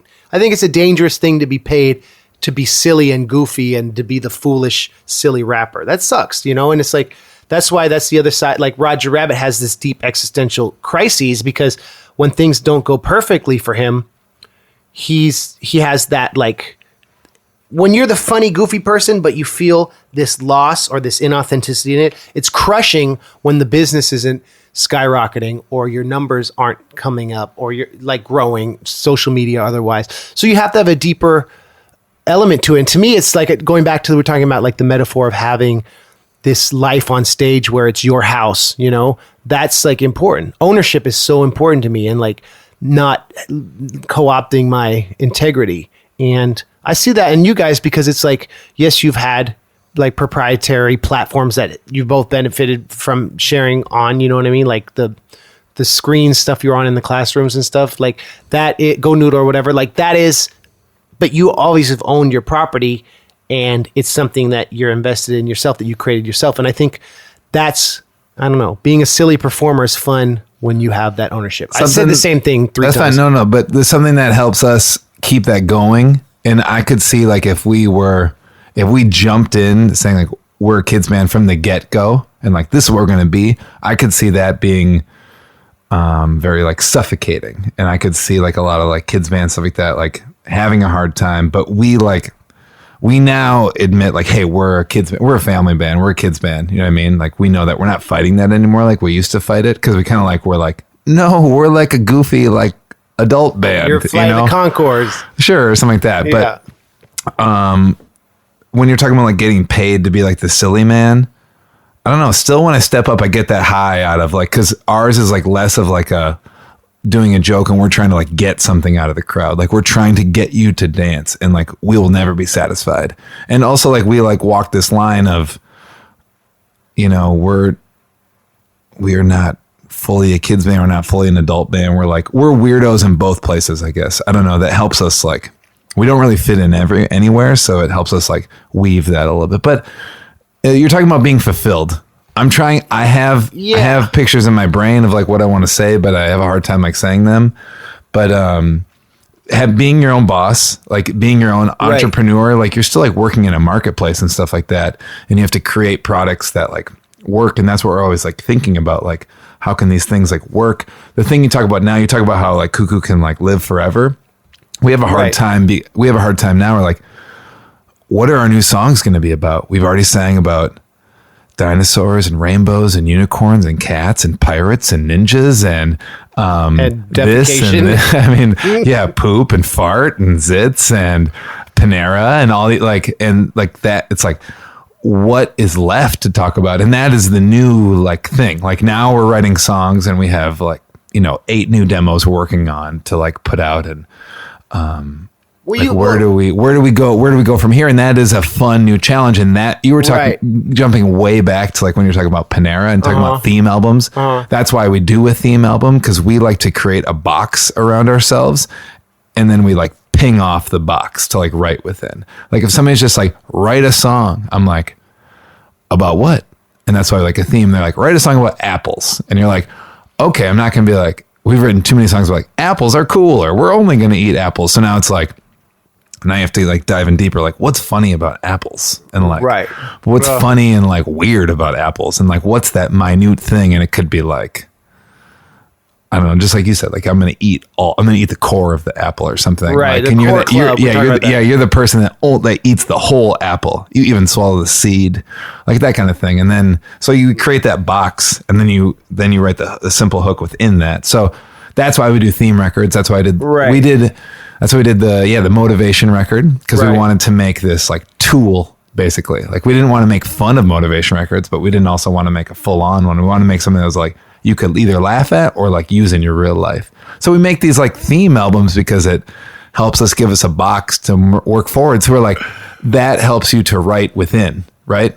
Because if we just put a song about like, this song's about believing in yourself, like, and you just took that as a single, that'd be like, that's super corny. But if it's like, oh, it's part of a motivation like cassette tape, I don't know. So it's creating context around something. Does that make any sense? Well, the first album that ever came out on a label that I did was called Radio Pet Fencing, and it's that theme of you create a box around something, and the box might be invisible to the audience, but this guy Rick Maston was this poet from Big Sur who I interviewed on my radio show in high school. He talked about like, okay, so we're in a hotel right now. I'm holding a remote. You put a remote on the table. Who cares about the remote? But if you were to create like a fence around it, it's like, okay, well, the fence is a 3D object. So where are you standing at the fence defines like, do I see the remote from the side? Does it look like an obelisk from 2001 Space Odyssey? Do I see the buttons? So it gives it a framing device, creating a fence around what you're doing, literally, and I guess poetically. So Radio Pet Fencing was, okay, so that fence might be invisible. So the idea of like, you have these invisible fences around these album concepts that you then pick songs from in your set. So people might not know that you did a whole cat EP. They just know cat party, or whatever. You know what I mean? Yeah. And so then we spent our whole life mission trying to be like, hey, there's 5 cat songs. But it's one of those things where it's like, it's a great art. I feel like is a rabbit hole that goes infinitely deeper. And you're saying, yeah, but I see what you're saying. You're saying like, it still works from wherever you see it. Exactly. And the fence is mutable and fungible. And it's the peregrination. That's a term one of my guests, Eamon Dolan, talked about. The way things, like a peregrine falcon, the way things move has a life of its own. But as an artist, you have to have a contextual framework for talking about it, which is why I like doing the Poe EP, doing the album with Meg Duran. This is where I'm going to get at. Yeah. And I'm trying to just... You're helping me like talk about myself and not flip the whole interview on you. Am I doing okay? Yeah, you've been very candid with your answers. I'm trying. Okay, but this is something where when I first met you and heard about you, and I was like, he does theme records. I was like, I love a concept record. I love a theme record. And this is where, but even beyond that, is like, okay, so you were asking about the Panera record. Like at first we were playing with like punk bands and metal bands and like dirty indie bands and stuff like that. So we had to be different from that. So we were being like ultra kidsy. But now that people think we're like a kids band, we need to be like, how can we be different than that? So that we write a whole album, a non-actual sponsored record about a insanely boring chain restaurant that's like taking over America, Panera. And it's like people don't understand it. Like we get moms being like, why are you soliciting our children like this? It's like, we're not soliciting anything. We wrote it out of like our love, and they don't. I've they eaten don't so much Panera with you guys on the road. I mean, for us, like it started as a joke. It's like, what's like a thing that would be really this band that's like, ooh, rainbows and like unicorns and this. What do they eat? Oh, salads. Oh, we talk about pizza and this and like.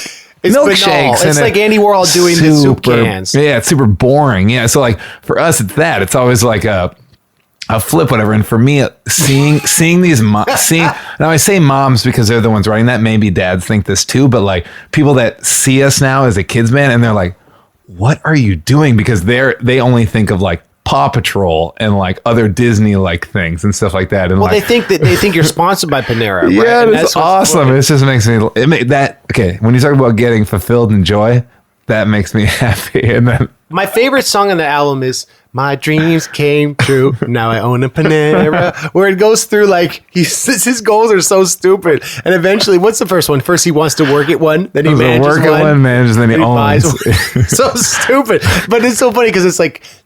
Aesthetically, Neil, it's not singing. Neil's just writing it in his journal, right? Yeah. And each chorus is like increasingly stupider. I'm like, you guys are hilariously brilliant because you're making fun of like the American dream is being a bastion for consumption and aligning with a brand and how that defined us, but it also can really fulfill us. Like a good sandwich every day can be good. It's like this commentary on the dark side of the American dream and how like even if you own a franchise, you're really part of this like Cthulian monster that takes people's money and is built on the backs of all the negative repercussions of imperialist capitalism, and how then also with the branding thing, where it's like the St. Louis Bread Co. being flipped to this benign. The story of the origin story of Panera is fantastic. Let's hear it. And we know it all. No, Guy Raz interviews the president and CEO on how I built this, and it's a quick 40-minute. Give me a minute synopsis. Well, the coolest thing about it is that they as a first of all, they're a private company. They're not public. Like they own, I can't remember, but they owned, is it Albaugh Pan? Basically, this guy was like, he finds brands that work and he like makes them better, right? So he like he's the kind of person that the guy started Panera who runs the podcast. He like runs the business of it. I can't remember, but I'm talking about the Panera guy. All right. He like saw the cookie company worked and he like figured out how to make that better. How he makes like, he sees an idea and how to make it better. Like there's people out there that like, you don't have to be the origin person, you just have to like, there's people out there that they're a producer or something, you know what I mean? They can like see what you made and how we can take what your art is and make it like a bigger or like, thing. have you seen The Founder about McDonald's? That's a great movie. Michael Keaton. Yeah. Is it Ray Kroc? Ray Kroc, yeah. You can see him as the greatest human ever or like the devil. Like if you were the Mac brothers, you were like, this person ruined my life. Well, but he also like created it. Yeah, but wait, going back to the Panera thing. So Albaugh Pain or whatever, how do you say that? You know what I'm talking about? Yeah. So that was a bigger store than what St. Louis Bread Company was. And that guy, St. Louis Bread Company was like in the suburbs, lots of space, free Wi-Fi, stay as long as you can. And that was worth coffee. That was worth less than Albaugh Pain. And he convinced the entire board, whatever, to kind of like push away or sell Albaugh Pain or something like that. I can't remember fully, but like, and then put all your chips into St. Louis Bread Company. And then they transitioned it to be Panera for like but it, like to convince somebody to be like, this lesser thing, that's gonna be better than this thing that's making you money. So Panera is an offshoot of Albaugh Pan? Well, I mean, they own both those, they own St. Louis Bread Company. I can't remember. Listen to the guy Ross. It's a metaphor for you guys being like, no, let's not do serious rock. Let's do silly joke stuff, put money in this. And you and Neil went all in on it. And here's my question. At what point did Koo Koo become like, oh, like if I put money invest time in this, my tax return is going to be like from this more than a side hustle? Like what were the factors that led to Koo Koo becoming a full-time project? Because this is an interesting tipping point for me, because I want to preface this saying, for me, it was easy. One person out of college, I was blessed to tour and do this right out of college. That's because I was one guy. So when did this project become enough to sustain two middle-class dudes with families? Maybe like 3 years ago. I don't know. Neil might say a different number than that. I don't remember. So we've been, I guess February was 11 years. So that mean we're in our 12th year or what? We were like working on it all the time and working our like other jobs. Was it Warped Tour? Was it the Yo Gabba Gabba stuff? Was it? Not Gabba. It came, okay, so we like toured on our own Go stuff. Noodle? No, we were already kind of rolling on it before that thing kind of came around. We already had made like DVDs before they existed and stuff. Because like you did a workout DVD that was like one of your first. Yeah, you're fishing. I'm not helping you. When was it? But there wasn't like a sign. Was there a moment? I guess there wasn't one moment. It just kind of came down to. I think it kind of came. I worked at the YMCA my whole life doing like every job, and I was working a full-time job because I'd just gotten married at the Y, and we got asked to be. Oh, it was the Frank Turner tour. It was like we got asked. We were kind of. We were floated. I think like 5 years in, we had already toured a bunch of times with the Aquabats. They had taken us around the whole United States. And we had toured then beyond that. And the gimmick got a little stale for us. So we didn't know where we were going to kind of go next. And I had gotten married and I got a full-time job because I needed some benefits and stuff like that. And then Frank had seen us like 3 years prior and was like, I'm going to take you out. And we're like, okay. And we had done our own little tours and side jobs. And we had just put out the workout DVD. And then Frank said, hey, do you want to come on this like 46 date tour across like the whole United States and all of Canada? I said, yeah. And my coworker was like, my boss let me go, I think. But after that, I went back to my job. But he was like, you need to go give this full time. So it was more of like, we went after it full time to put more effort into it. There wasn't like money there. So, I mean, that's what I think a lot about. Right. Is the like, work came first. Yeah. We had already been hustling it for a while and so we went kind of full time on it. And then it grew like hustling shows, birthday parties, playing schools, playing all kinds of stuff to like, just try to like, make the bills and put stuff together. And then we've kind of fine tuned it a little bit to like figure out what we're doing and things rolled. Go Noodle definitely helped, like definitely got us into a bigger audience of schools. And then we pivoted, we stopped working with them over, differences. And, those differences gave me an ulcer and stuff like that, but then, then our whole job, what were we going to ask? How did Aquabats discover you? Aquabats. Okay. So that's how I found out about you guys. We were touring just in the Midwest, basically going around I think we borrowed Neil's parents' car. It was like calling a white car. venues and asking to open way less than that. Like it was way less than that. We were playing house parties. We were playing DIY shows. How did you? We brought our own PA. Was places. Like a secret list of house shows or? Yeah, there was like DIY.com and there was all kinds of stuff booking. We would like book a tour and put it together. We were just like, you have to like never stop. We had to like hit these places every 3 months to 6 months. And would you retain an audience or no? Because that's amazing. Yeah, people would kind of come a little bit. You'd try to like play with a couple other bands in each town. And then a local promoter who was so funny, he put us on a Frank Turner show and the Aquabats, the same guy. Shout out to him, man. Yep. Do you remember his name? Yep. Shout out to him. And I can't remember right now. Yes, I know it. So Aquabats, he put us on. This is okay. This is the big theory of like Koo Koo. Koo Koo is like what Neil and I have said to each other. It can be either really good at something or be really good at being different. And so we just try to be like really good at being like everywhere you see us, we hope to like stand out. This is the binary for success. Either you're excellent or you're different. Yeah. And what if you're excellent at being different? That's what I'm saying. You have to be good at being different. So for us, we just try to be like, no matter what bill we're on, even when we're playing with you guys and we're all like iPod bands, like how are we going to be different than the other iPod bands? And that gets tricky every once in a while, And so with that, I think the Aquabats, they were on a Yo Gabba Gabba tour and they were playing club dates and they haven't played Minnesota since. And there were all these, like they got handed a list of ska bands and we were the only non-ska band. And they're like, cool, those guys. And they didn't even see us.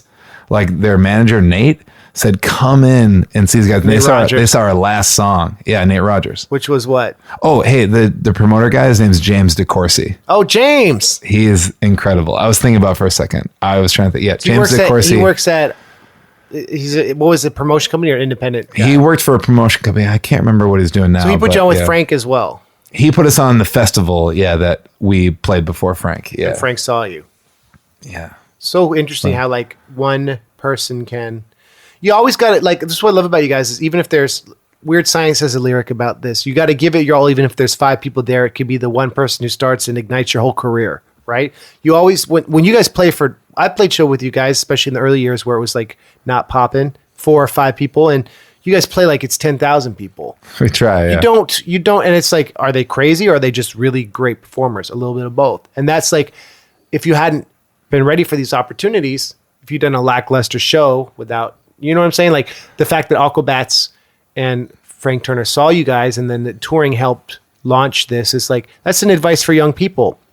It's the secret, really. It's that book, you know, it's like, you got to imagine that it's already happening.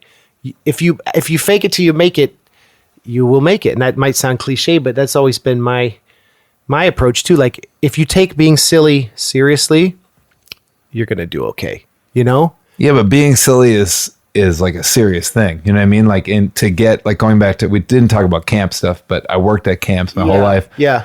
I mean, that's where like our show is a campy vibe. It's like a giant, they're all just like camp cheers with some beats. You know what I mean? But in order to control like an amphitheater, like when you've been at camps, right?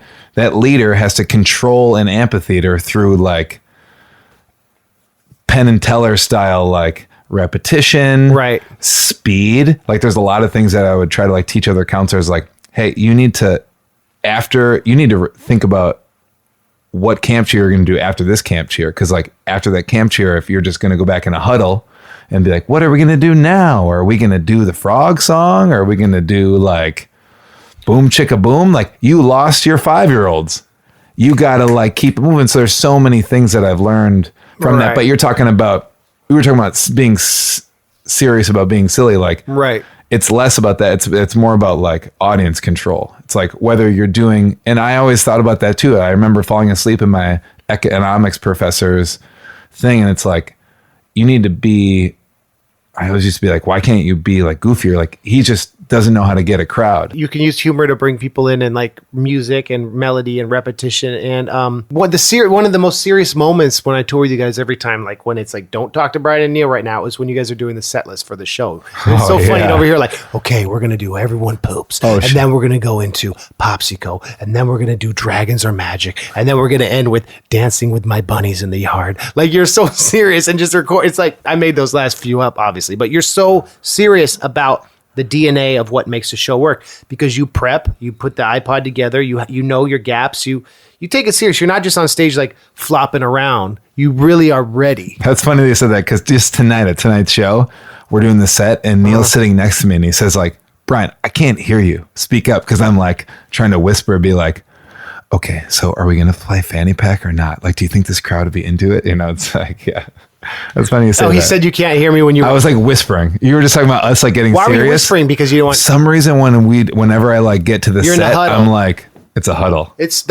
Don't talk to Bryan and Neil. That's so funny that you think that. I give you a wide berth as you birth the set list. Hey! Yeah, as they're touching that little pink iPods. Yeah, it's cool, man. And I think that, I don't know, in a way, it's funny because the way your partnership with Neil has been a model for my friendship with Mega Ran, and that like what goes into making a friendship work, giving space. And obviously Mega Ran and I are solo artists, but like seeing how you guys work together is kind of how I feel like, yeah, Mega has stuff that he does well, and I have stuff that I do well. And I hope that our project, we do Dewey Decibel and stuff, will continue to do more, because I feel like he's a collaborator I've always hoped to meet. And our friendship and working relationship, it's now almost, I guess, close to a decade, but it's been organic and fun. And I respect what he has to say. And when Mega Ran and I are both on the same page, it's usually great. And it's like with you and Bryan, when you and Neil on the same page, it's a Venn diagram. I don't know how you two do the solo stuff. Because when I think about like doing a solo show by myself and not having Neil,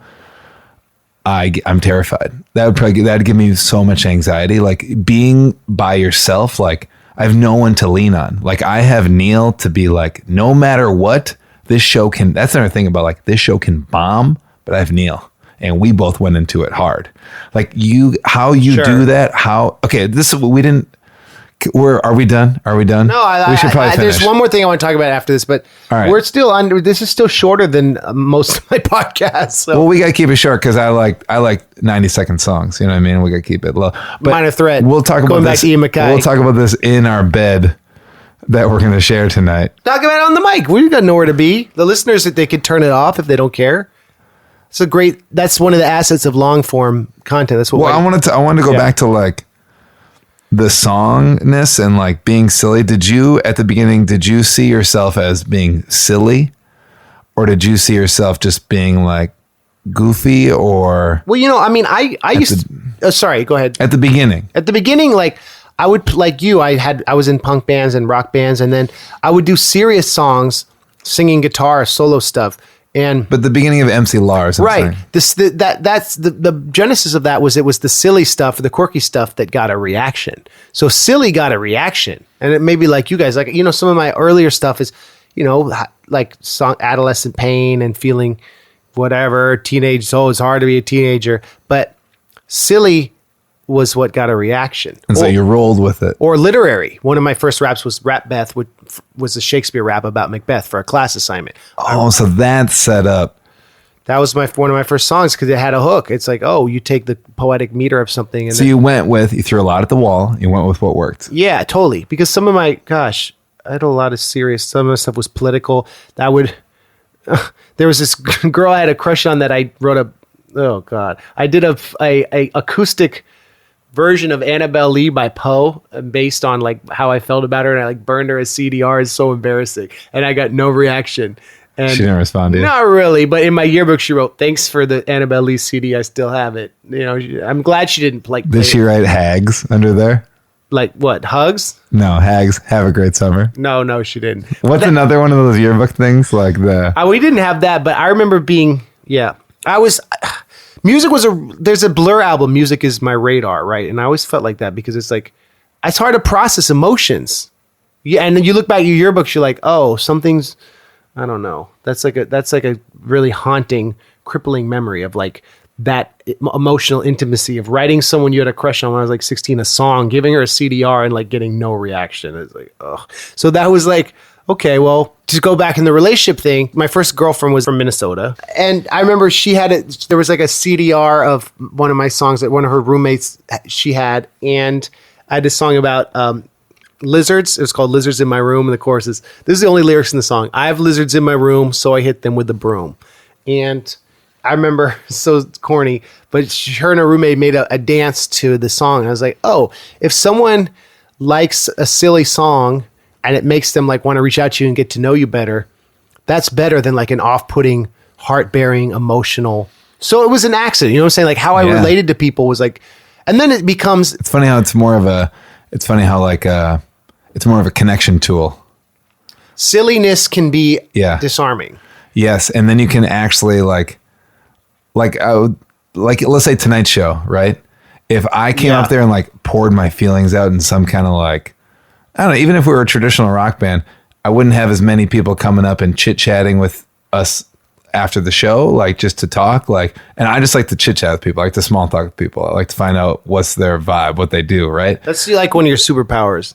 Yeah, I just like, and so for me, doing Koo Koo almost gives me, it's like a calling card to basically like, let's chat. Are you weird? Let's talk.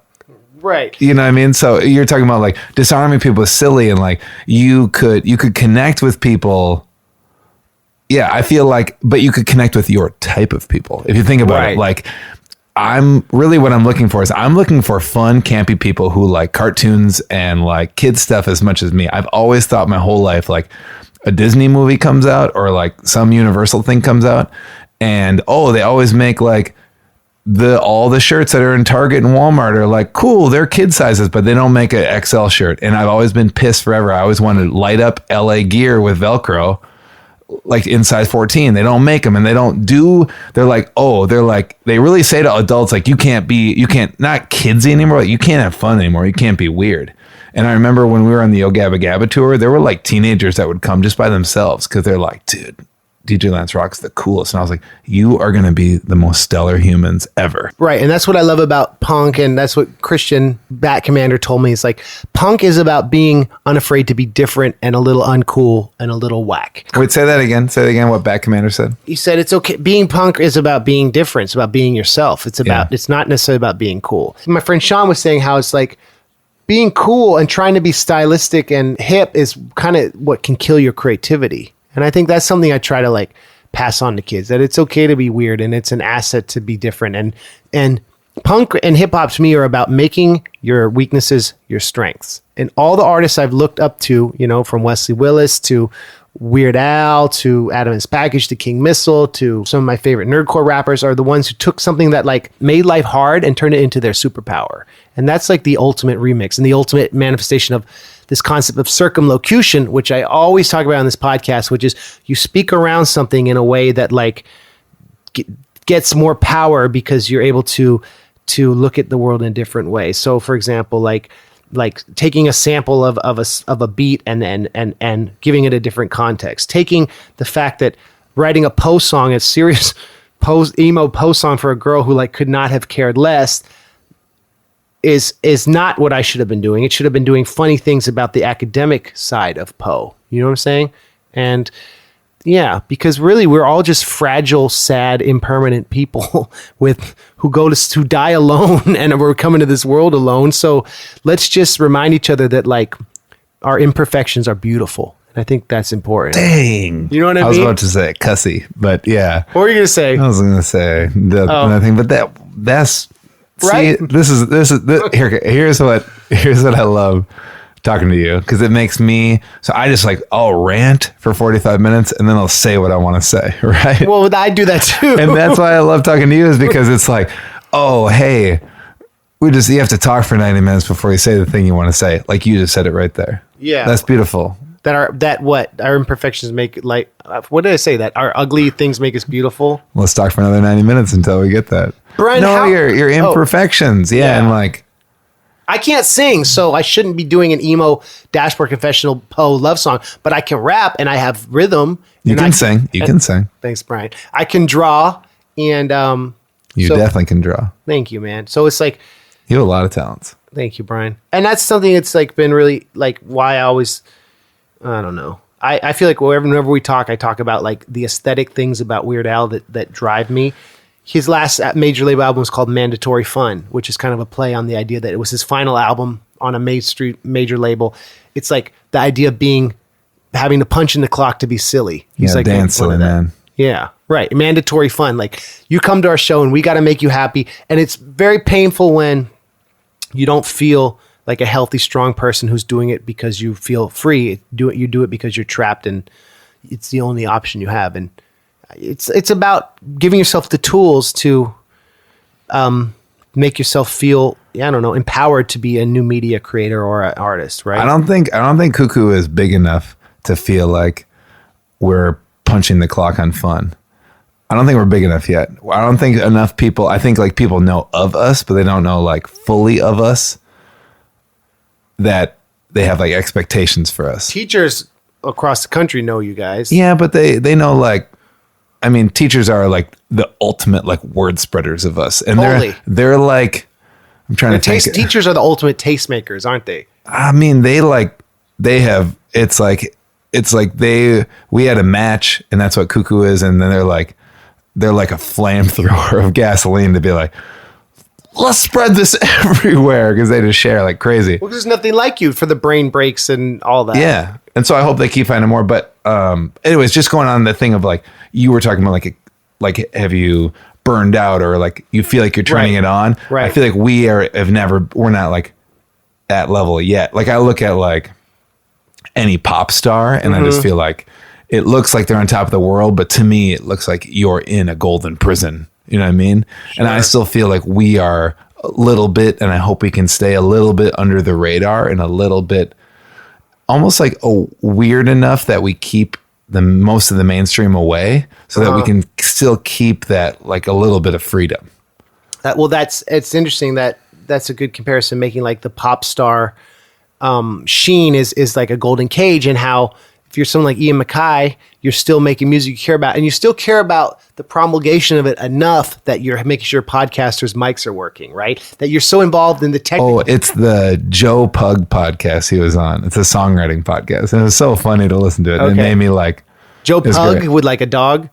Like he's a singer-songwriter. Okay. And he has a great podcast. But that was the podcast he was on. Yeah, well, that's the thing, man. Check in. He wanted like the click. Yeah, but that's what you're talking about. It's about the human experience, the human connection. It's not about the commodity of it. And I think I kind of want to make, I always use Nirvana as like a touchstone for like for like artistic. That's fine. A lot of people know who Nirvana is, so it's good. So when Kurt, I heard about them once. Kurt and Kurt worked with Steve Albini on what would be their last record, and they wanted to work with him because he wasn't doing it for the money. He was someone who had credibility, who wanted to get away from that prison you talked about and just create something to have that weirdness and the beauty of like that independence. And I think that is, I hope that that's something that will always exist in this crazy like market for competing for everyone's attention and monetizing stuff and trying to find the middle of the road content and whatever.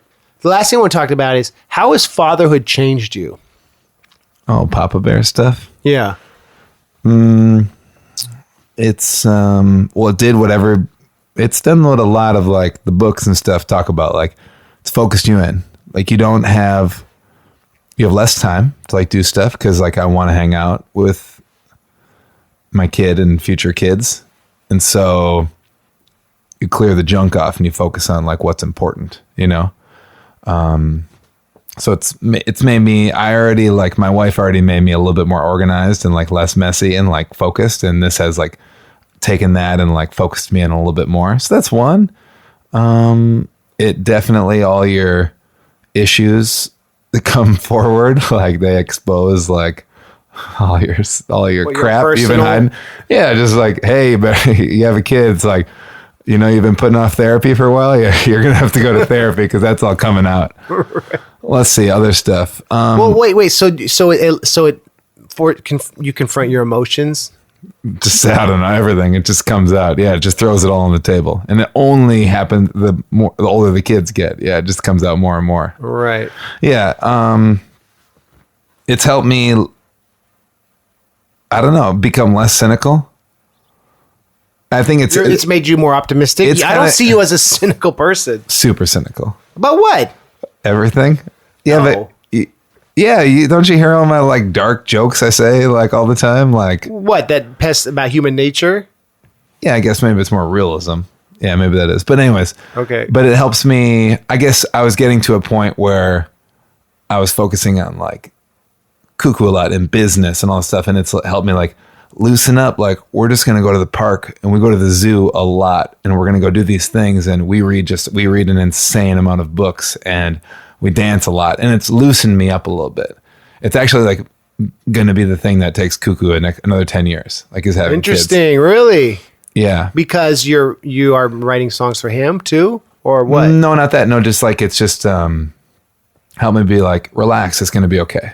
Yeah. Let's just like love life a little bit. It's actually like, I think when you like work on something so much, like maybe I was smothering Cuckoo a little bit, like working on it. This must be, we have to. And it's like, let it go. You got to like, let's go play with the kids a little bit. You know what I mean? And so it seems like it's like by letting go, like Neil's always like, hey, maybe we should like, I'm like, hey, let's put out a YouTube video every 2 weeks forever, basically forever. Let's never turn the switch off. And he's like, let's let Cuckoo breathe a little bit.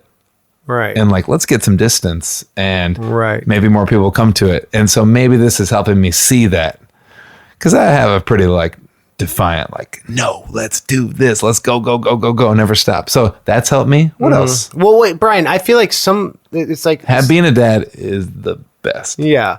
The stereotype that like being a dad if you're a full-time artist makes you give up your full-time artistry and go get a job and give up on this kind of free-flowing dream. But I guess it's also like it makes you double down on it too, you're saying. Oh, and makes you enjoy it and be better at your job. And that's like, it's optimistic, right? Yeah, double down. Yeah. I think that all depends on the person and your relationship with your partner and your kid and your situation and your financials and stuff like that. And we're still just, I always like, so I have my teaching license, and I'm just kind of like, hey, as long as I'm like kind of making what the average teacher's salary is, I'm like, okay, we're doing okay, basically. Sure. And so I guess I think is like, why I'm trying to show my son like how to be happy. Right. And that's not through like buying him stuff. That's like showing him like, hey, I can like give all of my love to my family and also all my love to like my dream, and like do both of them. You don't have to like squash either of those things to like make the other one happen. Like, can't they all be fluid together? Now, this is we started our band like 10 years before I had a kid. So that's like one benefit. I'm not starting it like 5 years later, but I don't know. Why would you give up? I've never thought ever. Like people ask me like, oh, you're having a baby. Are you going to get rid of Koo Koo and like go work at Target? And it's like, you don't know who I am. Like, no. Well, like, never. I laugh at those people. I didn't laugh at people's faces. I go, get away from me. Yeah. Don't crush my dreams. Don't no way. Doubt me. Well, but it makes me a happier person. Like walking around being like writing, like we're writing a new song about glitter. Right. So who knows if it'll come out or not, but like writing that hook and working on stuff, like having that, like while I'm changing diapers or like 3 a.m. and he's crying because his molars are coming in or something like that. Like that's what like kind of keeps me happy and moving, and like being able to go perform every once in a while and not all the time. You have to balance it, right? It helps all of us. And like, does it change how long you want to be on the road? Or do you still, because you do these long, 10-week? Yeah, but we did it. We like came home for 2 weeks. That it was tough, and they'll get tougher, especially now that he knows I'm gone. And like, as we have more kids, like they'll be like, why are you abandoning us, Dad? But maybe they'll like it. Maybe they'll be like, finally Dad's gone. Like he's not going to cook us crap food. Mom will cook the good stuff. But a little bit, but a little bit of it is like, I want to keep growing this, and I want to tour the country, and I want to play shows, and maybe it's making us tour smarter. I'm not a father, but like my experience has been like being a married man. It's like, I want to be out. I want it to make sense, and I want it to be impactful. And that's why like doing this tour with you guys here in England is great, because it's different. It's great. The crowds have been great, and it's not like being a 21-year-old wanting to just live in a van for a month. It's no, I'm here with my friends. We're making money. We're having fun. We're playing to people. This is like important. And also I use tour also, like I work hard to, like on this tour, I have a giant to-do list, right? And that's why I bought like the SIM card that had unlimited data, right? Is because I'm going to I have like house projects and stuff to do, but I'm trying to like get as much of that pre-done. I'm trying to get all of our work done possible. It helps me like organize my life a little bit more. And so like touring does. Yeah. Cause like when I go, I can get all this stuff done. It's basically like my work hours. So when I come home, it's like, we're going to hang out. Now a little bit of that comes down to like, I don't know what I'm saying, but comes down to what? I don't know. I mean, when people say you're going to tour forever, it's like, you kind of have to a little bit, because live shows are where we like sell the most merch and where we like make money. And so, yeah, it's long. And I like driving more than flying. I despise flying. Really? I didn't know that about you. I take 2 organic Dramamine because they don't make you that sleepy. What, you just feel like the plane is... they just make me... I feel like I'm in like a time warp a little bit. Like especially like if let's say we're flying out for like a one show, we're like leaving on the night before and we're coming home that night after the show. I feel like I was gone a whole week. One-offs can be hard. I like driving because I don't know, listen to podcasts and whatever. What else do you want to know about fatherhood? Anything? Is that enough? Is that enough things? Well, yeah. I mean, I think it's like... And also, I like being a dad and talking to other dads and people who are going to be dads and want to be dads, because dads get a bad rap because they've probably been crappy in the past, but times are changing and more dads are stepping up. Like in all the baby books and stuff like that, dads are basically like the lowest common denominator. They're like, hey, I hope you show up at your partner's ultrasound once. And it's like, what?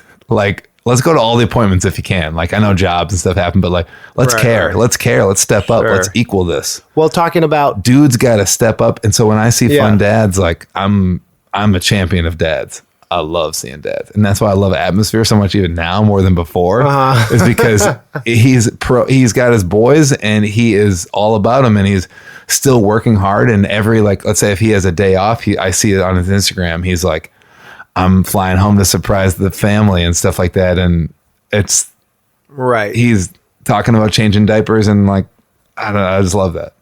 That's just from a very, very outside perspective. I don't know anything about it, but what were we going to ask? No, I would say if it seems like fatherhood, people, I have a lot of musician friends who've had kids. If you're fulfilled and feel strength and grounding in your business and your creativity, like you said, you can carry that into being a happy dad. It's the dads who feel like they had to sacrifice something to have the family, that is where it's problematic. And, I don't know. I mean, this is just me. This is just you. I mean, I do sacrifice a lot. I have to be away from my family, right? Right. To do this thing. But I hope that maybe they'll see that when I'm with them, I'm giving it my all and stuff like that. When you're not on tour, it's just Bryan all day. Yeah. At night. So when you're home, if Gus is crying, your wife sleeps and you go feed him the bottle. Oh yeah. Yeah. So your wife knows she gets a break. Heck yeah. That's good, Bryan. I'm not going to talk about that. I changed every diaper until we had to leave for that first tour. Right. So you can, I guess Liz had to. Karma point, relationship karma point. Yeah, you gotta, like, you're gone and they're rocking it. Like, you gotta come back in. You can't, like, kick up your feet. Like, you gotta do double.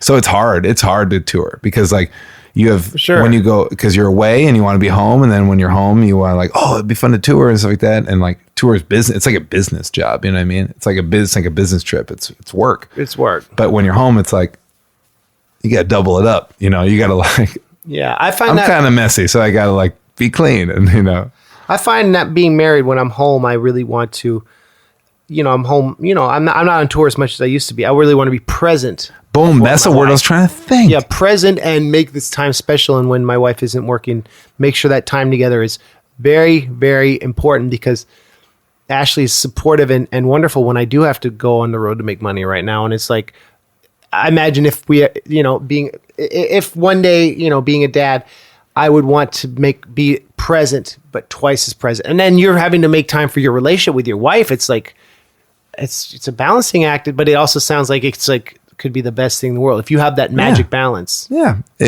That's what I should have started with. And 20 minutes. Balance? This is what we're just talking about. It takes me 9 minutes to say something, but like, no, it makes you more present. I felt more present. I've been feeling more present with my friends. Yeah. I've been trying to feel more present with my family. Yep. Okay. Should we take an ad break for something quick? No, I want to tell a story. My cousin is, for Tesco calamari.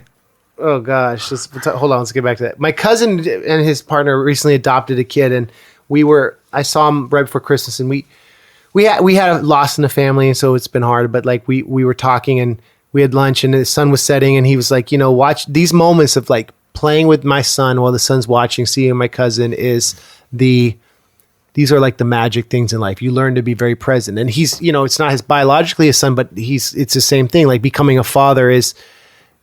I hear it grounds you and opens your eyes and makes you realize the things that you realize as a kid, maybe. I don't know. Being present, I don't know.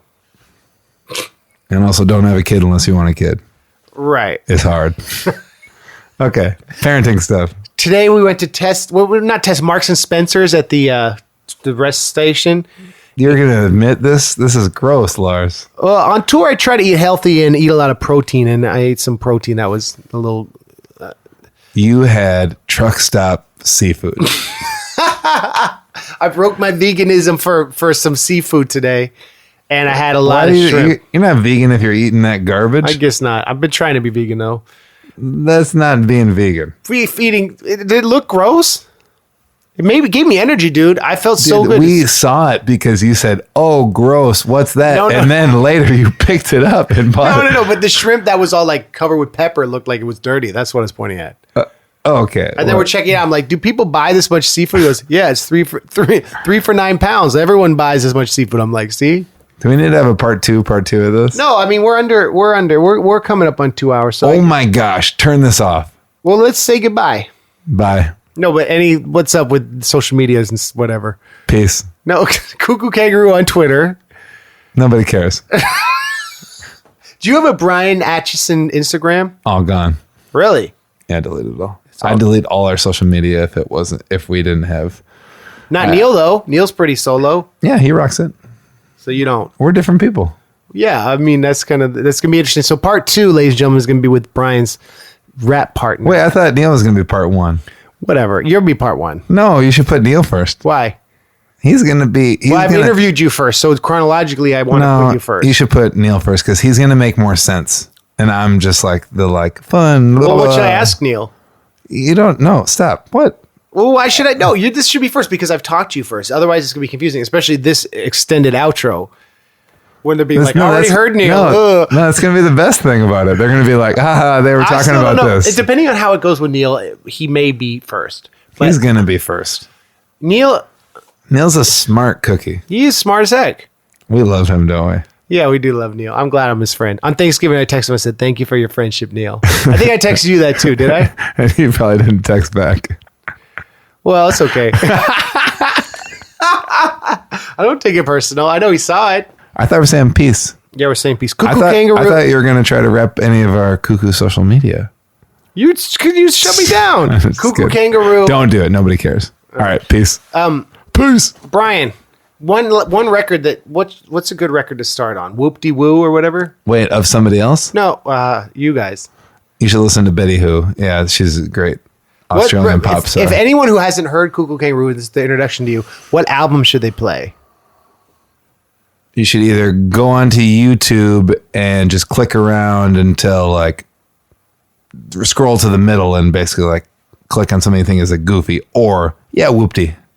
Whoop-Dee's classic. But Whoop-Dee's like 10 songs that there's no theme. Just like we tried to make a Jock Jams record. Right. And everything else a theme. Then from there, then you go wherever you want. Probably go to like Triangle of Success. Okay, and then so we'll end this podcast with Superstar, which is my song with you guys on Triangle of Success. Talking about Stonehenge. Peace. Yeah, I thought we're leaving. We are leaving. Let's do an ad break. No, we're doing a goodbye break. Thanks, Brian. Lars, you're beautiful. I'm glad I met you. You're a superstar. Every one of you are. Yeah, you're a superstar. Every one of you are. Come on and clap your hands if you all agree, because each and every one of you's a superstar to me. You'll do great things in neuroscience. You'll do amazing things curing canker sores. You'll do cool things like base jump Everest. You'll probably do some things. You're a superstar, you're gonna go real far. Fly an airplane or drive a solar car. Scuba dive Atlantis with a robot brontosaurus. Open for Adele or clone a stegosaurus. You could be the president, you could be a lawyer. You could even write an awesome paper on Tom Sawyer. You could get a job with a 401k. Diversified stocks making cheddar every day. You're a superstar. Every one of you are. Yeah, you're a superstar. Every one of you are. Come on and clap your hands if you all agree, because each and every one of you's a superstar to me. You'll do great things in ceramic arts. You'll do amazing things like tracking butterflies. You'll do cool things like learning how to knit. You'll probably do some things.